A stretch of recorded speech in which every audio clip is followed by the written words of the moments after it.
Recently, I saw a tutorial for gilded Victorian walnuts, and although I have a winter walnut jute way back in the archives, I was inspired to make something shiny and golden too. You're going to need walnuts, of course. Now, I tried an oyster shucker, a carpet blade, and paring knife, but had the most success splitting my walnuts perfectly with a butter knife. Insert into the bottom of the shell and ease the halves apart. Go slow. There's no need to rush. And don't worry if you're having trouble or if you're already swearing. I had about a 40% success rate achieving a perfect split. Next, remove the meat from the shell. A little tip here. If you're making more than one walnut, keep the matching halves together as you go along so that you're not struggling to pair them later. Clean out the remainder of the debris inside the shell. I'm using sculpting tools, but you can use whatever you have on hand.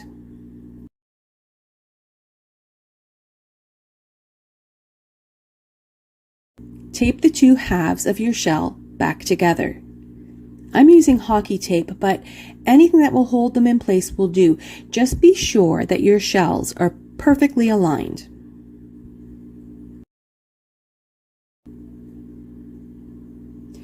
I've put a cloth inside a bowl to keep my shell steady as I move on to the next step.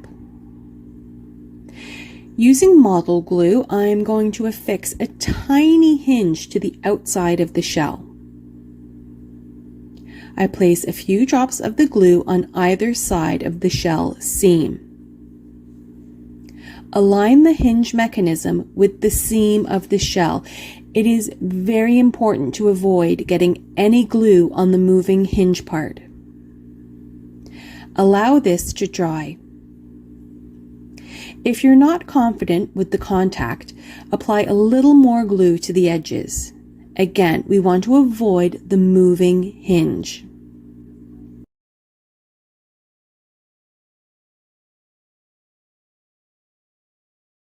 To mimic the look of nail heads, I'm using tiny rhinestone embellishments meant for manicures. I'm not worried that these don't match because I'm going to make everything come together with the gilding process.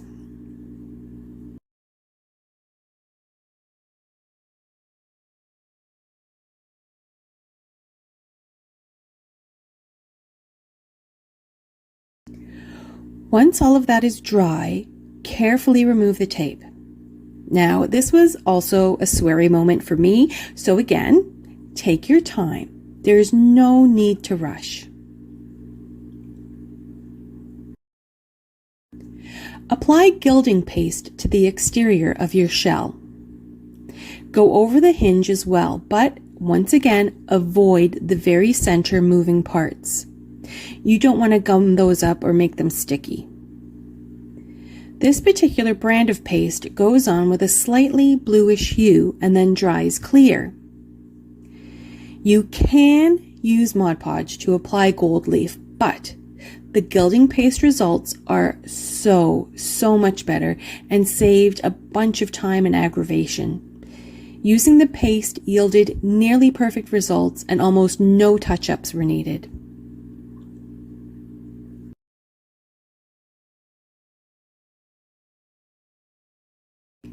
Once the paste has been allowed to dry for about 20 minutes, you can apply the gold leaf to the surface. Lay the leaf down and use a soft brush to gently push it into all those little wrinkles and crevices.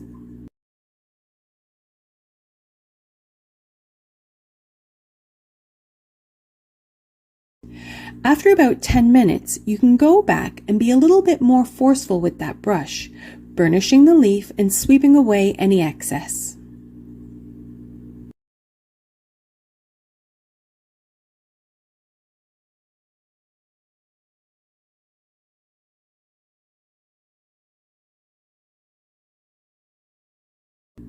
You can then buff the surface with a soft cloth to really make it shine. Be warned, gold leaf can be messy. I think it's about a million times messier than glitter, but it sure is pretty, and I'll absolutely be keeping it in my crafty stash.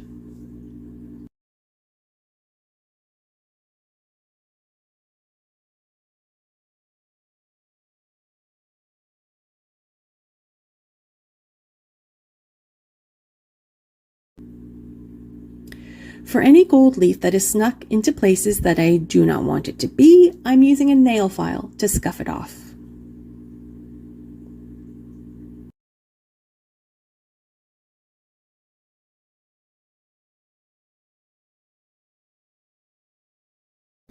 You can absolutely skip this step if you like, but I want to be able to tie my shells shut as they're going to be stocking stuffers.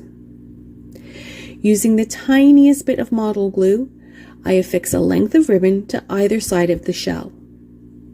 The two lengths can then be tied together into a bow. Keep in mind that the thickness of the ribbon will prevent a perfect seal when the shell is shut. So if you'd prefer a perfect seal, you can leave them as is or find an alternative closing method.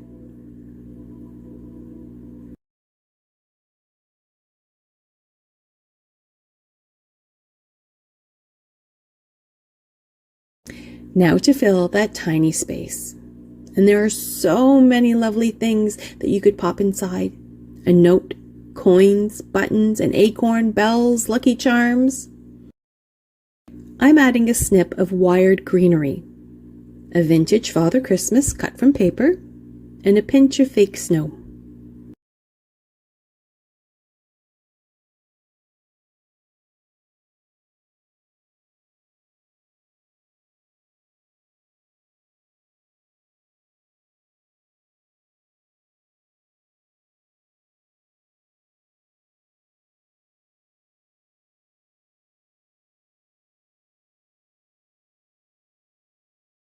I've also made some with cheeky little gnomes, toadstools, and a paper robin too. Let your imagination run wild with sweet and precious treasures that you could hide inside your own Victorian-inspired gilded walnut. Happy holidays, sweet people. May your Yuletide be merry and your new year filled with happiness.